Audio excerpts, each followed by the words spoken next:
Le jet privé de plus de 40 millions de dollars, les biens immobiliers valant plus de 4,2 millions de dollars et 1 million de dollars dépensés pour un spectacle de Mariah Carey, voici comment les présidents les plus riches d'Afrique dissimulent des milliards de dollars. Bonne chance, Jonathan. Numéro 10. Nigeria, bonne chance, Jonathan. Good luck. Jonathan, le 14e président du Nigeria, a servi son pays de 2010 à 2015.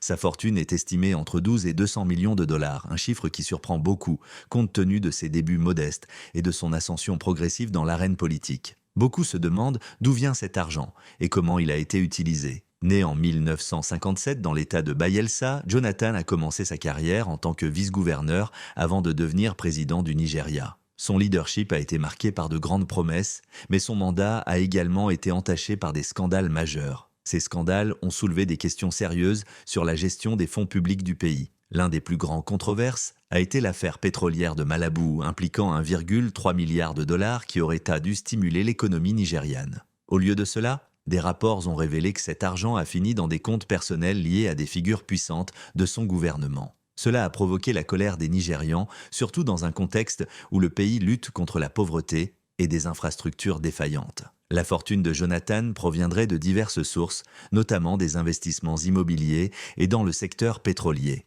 En 2007, il a déclaré publiquement une fortune de 8,5 millions de dollars. Aujourd'hui, cette valeur a considérablement augmenté, bien qu'il évite d'afficher un train de vie luxueux en public.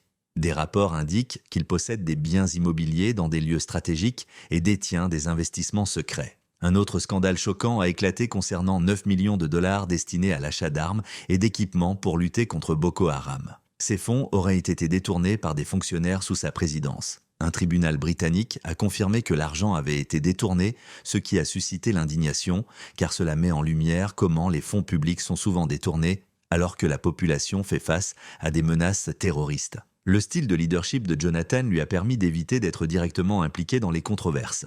Cependant, des enquêtes comme les Pandora Papers ont révélé l'existence de comptes offshore liés à l'élite nigériane pendant son mandat. Ces comptes auraient été utilisés pour cacher de l'argent et acheter des propriétés à l'étranger, alimentant les soupçons selon lesquels la richesse de nombreux responsables gouvernementaux provient de fonds publics. Malgré tout cela, l'image publique de Jonathan reste calme et modeste. Il ne parade pas avec des voitures de luxe ou des bijoux coûteux. Cependant, son mandat est surtout marqué par une corruption généralisée qui a drainé des milliards de dollars du Nigeria. Beaucoup se demandent encore combien d'argent public a disparu sans laisser de traces pendant sa présidence. Alors que des milliards de dollars disparaissaient sans explication, l'histoire du dirigeant suivant révèle quelque chose d'encore plus sombre. Pendant que son peuple souffrait de la faim, ce président a passé 1600 jours à vivre dans le luxe, séjournant dans les hôtels les plus prestigieux d'Europe. Et ce n'était que le début.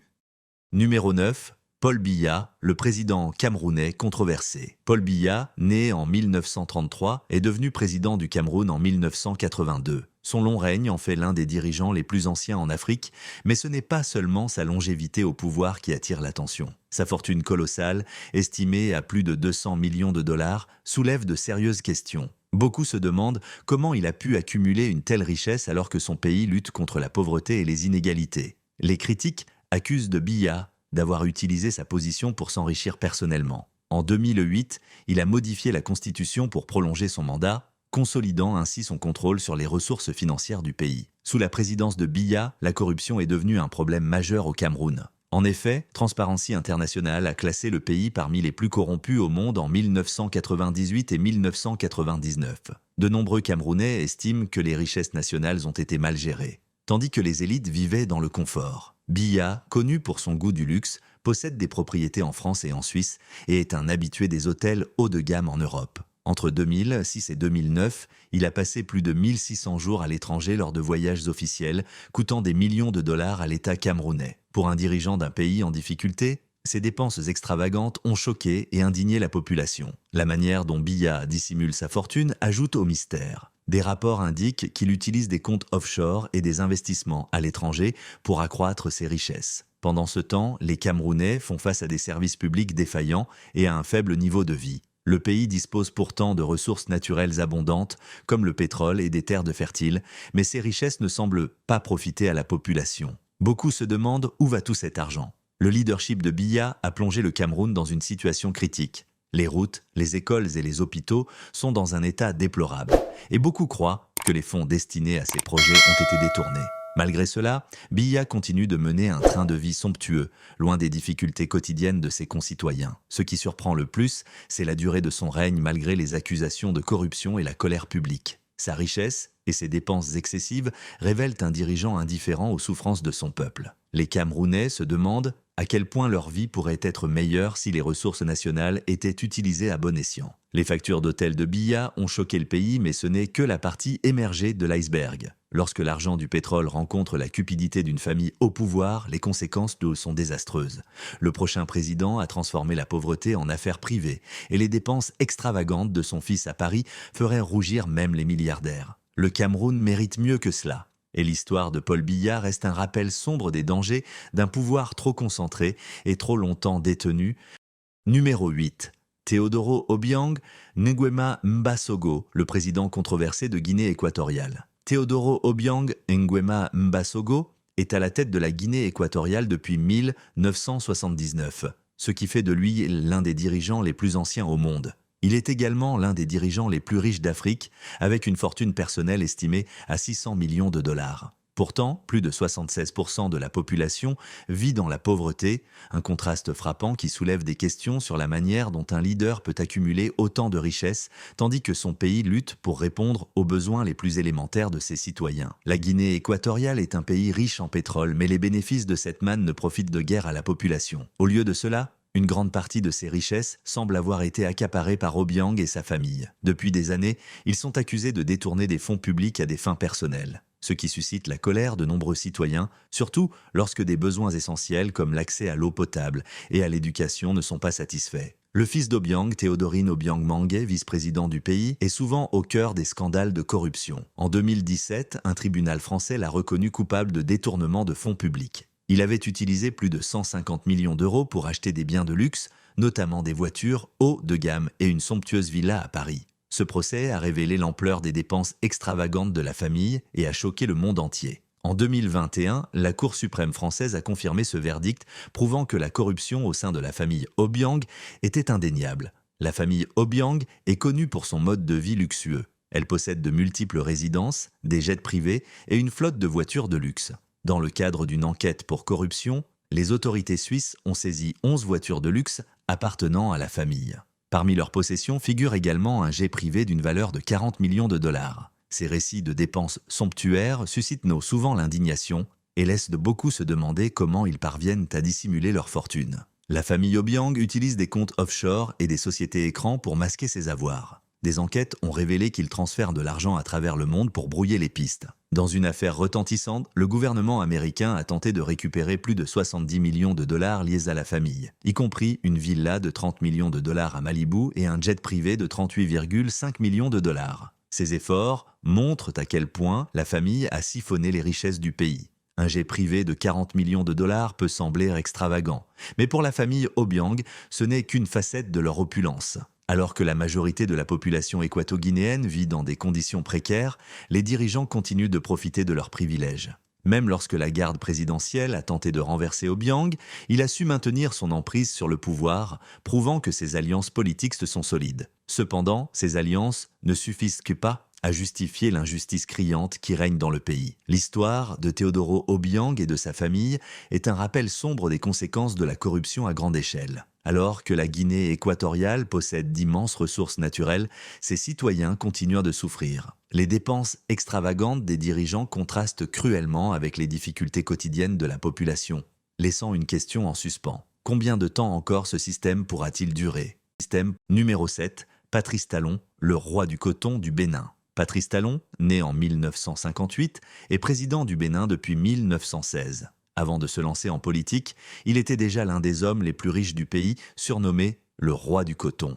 Il a bâti sa fortune dans l'industrie cotonnière et d'autres secteurs d'activité. En 2015, Forbes l'a classé parmi les personnes les plus riches d'Afrique subsaharienne, avec une fortune estimée à 400 millions de dollars. La richesse de Talon est le fruit de décennies de succès dans les affaires. Il a fondé la compagnie de distribution intercontinentale, une entreprise clé dans l'exportation du coton béninois. Son talent pour la gestion et l'expansion de ses projets lui a valu une position dominante dans l'économie du pays. Outre le coton, Talon a également investi dans l'agriculture et d'autres industries, consolidant ainsi sa fortune. Bien que la majeure partie de ses actifs soient liés à des entreprises légitimes, certains ont émis des doutes sur son ascension au pouvoir et l'influence de son argent. Contrairement à de nombreux dirigeants riches, Talon ne fait pas étalage de son train de vie. Il garde ses habitudes de dépenses privées, évitant les démonstrations de luxe. Cependant, sa présidence a attiré l'attention pour d'autres raisons. Ses détracteurs affirment qu'il utilise sa position pour renforcer son contrôle sur le gouvernement. En 2019, un tribunal béninois a interdit à l'un de ses principaux rivaux politiques,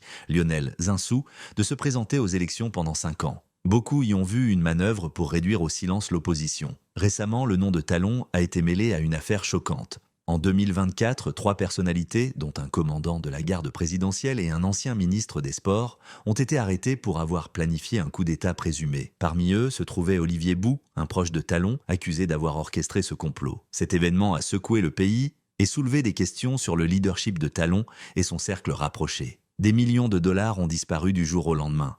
Mais le prochain président a été pris en flagrant délit en cachant de l'argent liquide dans des meubles, entre des ventes de bétail et des pillages de fermes. Le dirigeant le plus riche d'Afrique du Sud a prouvé que certains secrets refusent de rester enterrés. Patrice Talon incarne à la fois le succès économique et les controverses politiques. Alors que son pays continue de lutter contre la pauvreté et les inégalités, son leadership reste sous surveillance. Les récents scandales ont mis en lumière les tensions politiques au Bénin, rappelant que même les dirigeants les plus puissants ne sont pas à l'abri des révélations. Numéro 6.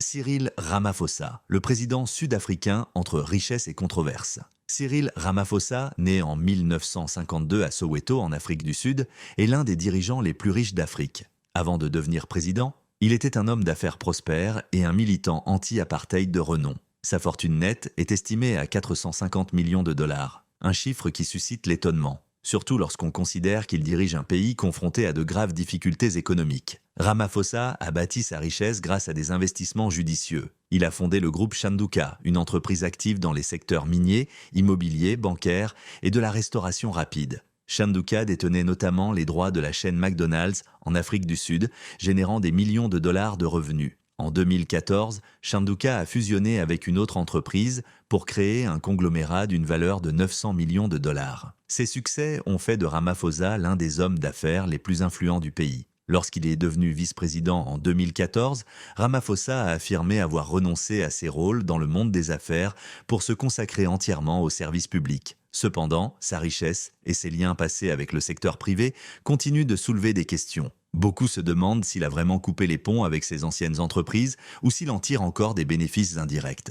L'un des événements les plus choquants de sa présidence a été le scandale Farmgate en 2020. Des voleurs ont pénétré dans sa ferme de Falafala et dérobé une importante somme d'argent liquide dissimulée dans des meubles.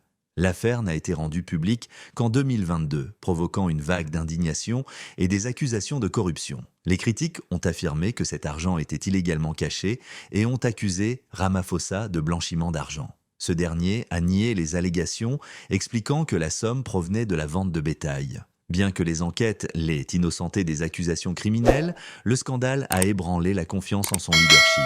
Certains partis d'opposition réclament toujours des réponses et ont même envisagé une procédure de destitution. Le mode de vie de Ramaphosa reflète sa richesse, bien qu'il évite de l'afficher ostensiblement. Il possède des propriétés luxueuses à Johannesburg et au Cap, ainsi qu'une ferme d'élevage à Falafala. Bien qu'il garde ses dépenses privées, ses biens immobiliers et ses investissements révèlent son succès financier. L'utilisation d'un jet privé, par exemple, soulève des questions sur l'écart entre son train de vie et les réalités économiques de son pays. Cyril Ramaphosa incarne à la fois les espoirs et les contradictions de l'Afrique du Sud moderne. Alors qu'il promet de transformer le continent en un Singapour africain, son leadership reste entaché par des scandales et des doutes sur la transparence de ses actions. Un jet privé de 50 millions de dollars raconte une histoire bien différente de celle d'un dirigeant dévoué à la lutte contre la pauvreté. Comme le prochain dirigeant du Rwanda l'a montré, les promesses de développement cachent parfois des réalités bien plus sombres. Numéro 5. Paul Kagame, le président rwandais entre reconstruction et controverse. Paul Kagame, né en 1957, dirige le Rwanda en tant que président depuis l'an 2000. Sa fortune nette est estimée à 500 millions de dollars, un chiffre qui suscite l'étonnement dans un pays marqué par une histoire de pauvreté et de conflits. Bien que Kagame soit salué pour avoir reconstruit le Rwanda après le génocide de 1994, des questions persistent sur l'origine et l'utilisation de sa richesse. Kagame est devenu une figure centrale au Rwanda après le génocide de 1994. À la tête du Front patriotique rwandais, FPR, il a joué un rôle déterminé dans la fin des violences et la stabilisation du pays. Une fois au pouvoir, il s'est concentré sur le développement économique et la modernisation. Sous sa direction, le Rwanda a connu une croissance significative, avec des progrès notables dans les domaines de la santé, de l'éducation et des infrastructures. Cependant, son leadership est également critiqué pour son autoritarisme et le contrôle qu'il exerce sur les institutions du pays. Une grande partie de la richesse de Kagame serait liée à Crystal Ventures,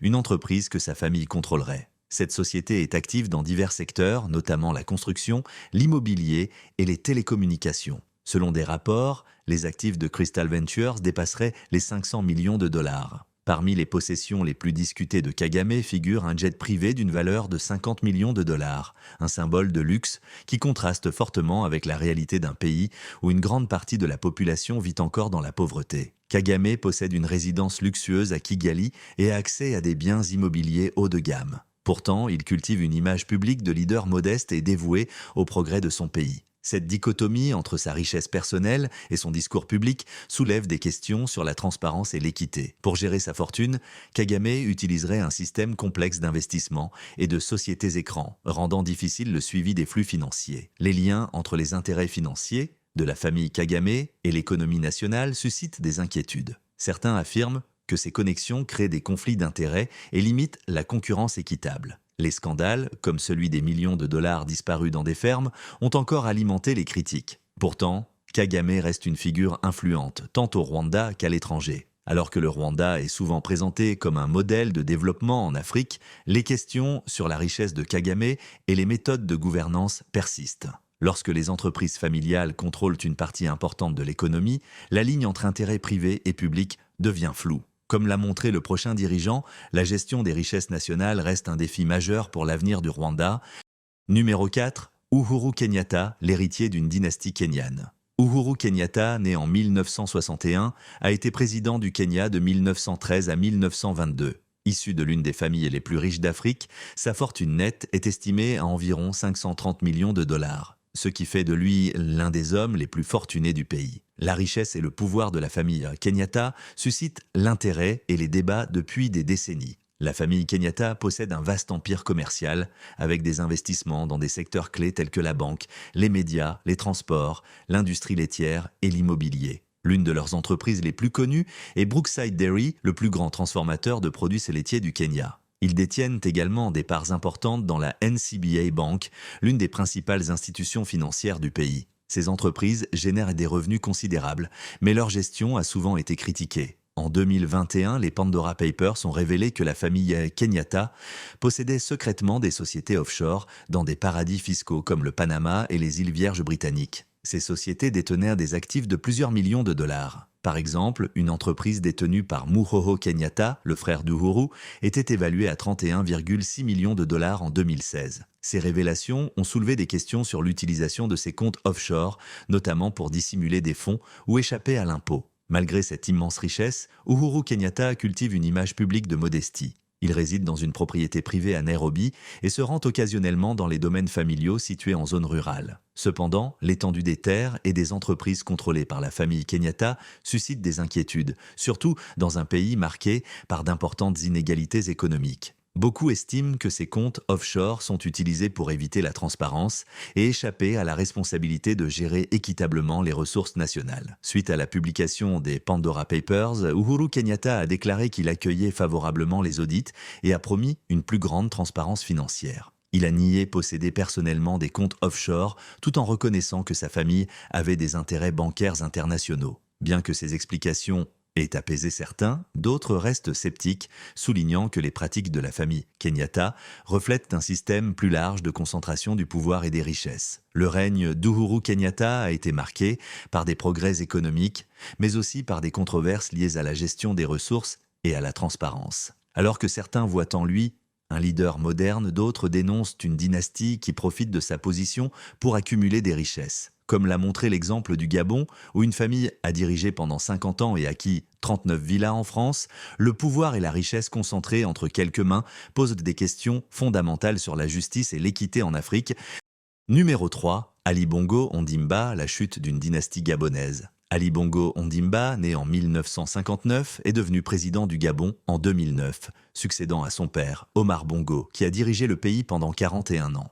Ensemble, la famille Bongo a contrôlé le Gabon pendant plus de 5 décennies, accumulant une immense fortune tandis qu'une grande partie de la population vivait dans la pauvreté. Cette richesse, souvent entachée d'accusations de corruption et de détournement de fonds publics, a suscité de vives critiques. La fortune de la famille Bongo est estimée à plusieurs centaines de millions de dollars. Une enquête de la police française, en 2007, a révélé qu'il possédait 39 propriétés en France, détenait 70 comptes bancaires et 9 voitures de luxe d'une valeur totale de plus de 11,5 millions d'euros. Leur emprise s'étendait bien au-delà des frontières du Gabon, utilisant des méthodes complexes pour gérer et dissimuler leurs richesses. Des rapports ont montré qu'Ali Bongo utilisait des sociétés offshore basées dans des paradis fiscaux pour transférer des fonds, rendant le suivi de ces flux financiers extrêmement difficile. Les Pandora Papers ont exposé les liens entre Ali Bongo et des sociétés écrans, révélant comment la famille échappait à la surveillance financière. Ces pratiques ont permis de dissimuler une partie de leur fortune au public, alors que les citoyens gabonais luttaient contre les difficultés économiques. Les critiques affirment que ces activités ont privé le pays de ressources essentielles, exacerbant les inégalités. Ali Bongo et sa famille menaient un style de vie somptueux, possédant des propriétés haut de gamme en France et aux États-Unis. Les enquêteurs ont découvert qu'ils avaient acquis au moins 7 propriétés près de Washington DC, d'une valeur de plus de 4,2 millions de dollars. Ces transactions, souvent effectuées en espèces, ont soulevé des questions sur l'origine des fonds utilisés. Pendant ce temps, les revenus pétroliers du Gabon, au lieu d'améliorer les conditions de vie de la population, semblaient alimenter l'opulence des élites. En août 2023, le pouvoir d'Ali Bongo a pris fin de manière abrupte lorsqu'un coup d'État militaire l'a renversé. Cet événement est survenu peu après sa déclaration de victoire lors d'une élection présidentielle controversée. Son fils, Noureddine Bongo Valentin, ainsi que plusieurs de ses proches alliés, ont été arrêtés et accusés de détournement de fonds et de corruption. Ces arrestations ont mis en lumière les transactions financières opaques de la famille, révélant l'ampleur de leur enrichissement illicite. La chute d'Ali Bongo marque la fin d'une ère pour le Gabon. Alors que les villas françaises et les comptes offshore s'effondrent, les Gabonais espèrent un avenir plus transparent et équitable. Cependant, comme l'a montré l'exemple du roi du Maroc, dont le palais dépasse le budget de petits États, les défis de la corruption et de la concentration des richesses restent profondément enracinés dans de nombreuses régions d'Afrique. Même les banques suisses, connues pour leur discrétion, commencent à remettre en question ces pratiques. Numéro 02, Mohamed VI, le roi du Maroc. Mohamed VI, né le 21 août 1973, est monté sur le trône du Maroc en 1999, après le décès de son père, Hassan II. Sa fortune est estimée entre 2,1 et 5,7 milliards de dollars, faisant de lui l'un des monarques les plus riches du monde. Son immense richesse et son mode de vie fastueux attirent à la fois admiration et critique. L'essentiel de la fortune du roi provient d'Almada, un puissant conglomérat d'investissement qu'il contrôle en majorité. Cette entreprise possède des intérêts dans des secteurs stratégiques tels que la banque, l'extraction minière, les télécommunications et l'énergie. En tant qu'actionnaire principal, Mohamed VI tire directement profit de la croissance économique du Maroc. Cette situation suscite des inquiétudes, notamment dans un pays où une grande partie de la population lutte pour subvenir à ses besoins. Le roi mène un train de vie que peu peuvent imaginer. Il possède plusieurs palais à travers le Maroc, notamment une résidence à Casablanca dont l'entretien coûterait près d'1 million de dollars par mois. Amateur de luxe, il voyage fréquemment sur son yacht privé et possède une collection de voitures parmi les plus rares et les plus chères au monde, des modèles accessibles uniquement aux milliardaires. Alors que Mohamed VI jouit de ses privilèges, une grande partie de la population marocaine vit dans la précarité, ce qui alimente le débat sur la gestion des ressources du pays. Le roi et sa famille ont également été associés à des comptes offshore destinés à déplacer et protéger leur fortune. Les Pandora Papers ont révélé que sa sœur avait utilisé une société écran pour acheter une propriété de 1 million de dollars au Royaume-Uni, des fonds directement liés à la famille royale. D'autres documents, les Panama Papers, ont également mis en lumière l'existence de comptes offshore appartenant au roi, confirmant un schéma de dissimulation de richesses. Les voyages internationaux réguliers de Mohamed VI ont aussi fait l'objet de critiques. Fin 2024, il a été aperçu se promenant à Paris avec ses enfants, quelques semaines seulement après avoir rencontré le président français Emmanuel Macron à Rabat. Cet épisode a soulevé des questions sur son engagement à gouverner le Maroc alors que le pays fait face à des défis économiques et sociaux majeurs. Outre ses actifs au Maroc, le roi a également investi dans l'immobilier à l'étranger. En 2016, il a acquis et rénové un somptueux palais à Zanzibar en Tanzanie. Cette propriété n'est que l'une des nombreuses résidences de luxe appartenant à Mohamed VI, illustrant l'étendue de sa fortune. Les factures astronomiques de l'entretien de ces palais peuvent sembler excessives, mais elles restent modestes comparées à d'autres dynasties africaines. En Angola, une famille au pouvoir depuis des décennies a dépensé des sommes faramineuses pour le luxe, engageant des célébrités telles que Mariah Carey pour des fêtes privées, tandis que des milliards de dollars disparaissaient sans laisser de traces. Numéro 1, José Eduardo dos Santos, l'héritage controversé d'un dirigeant angolais. José Eduardo dos Santos a dirigé l'Angola de 1979 à 2017, devenant ainsi l'un des chefs d'État africains ayant régné le plus longtemps. Ses 38 années au pouvoir lui ont permis d'accumuler une fortune estimée à 21 milliards de dollars, tandis que la majorité de la population angolaise vivait dans une pauvreté extrême. Cette disparité a soulevé des questions sur la manière dont lui et sa famille ont pu amasser une telle richesse. La richesse de Dos Santos provient principalement des diamants, du pétrole et des télécommunications, secteur clé de l'économie angolaise.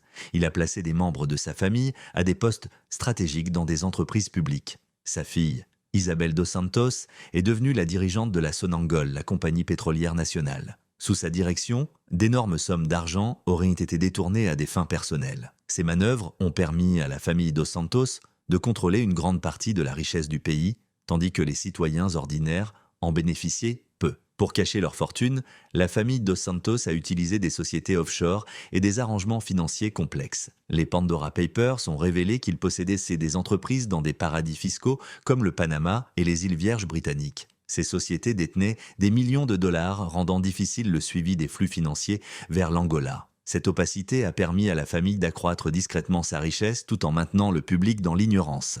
Malgré les difficultés économiques de l'Angola, dos Santos et sa famille vivaient dans l'opulence.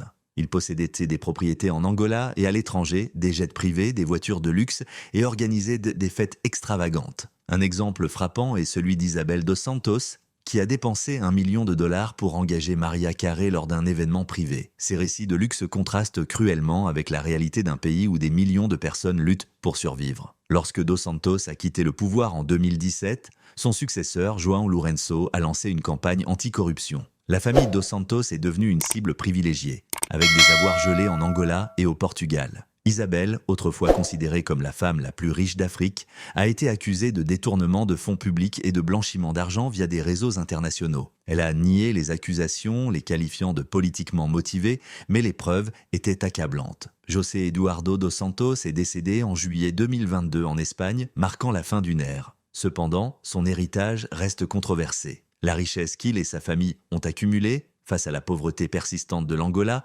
illustre les ravages de la corruption sur un pays. Son histoire est un rappel poignant de la manière dont les dirigeants peuvent exploiter les ressources nationales à des fins personnelles. L'histoire des dos Santos montre comment les dirigeants les plus riches d'Afrique dissimulent des milliards de dollars. Mais les surprises ne s'arrêtent pas là. Les méthodes utilisées par les cartels mexicains pour cacher leur argent révèlent des stratagèmes tout aussi choquants et des secrets inédits. Ces récits soulignent l'urgence de renforcer la transparence et la responsabilité à l'échelle mondiale.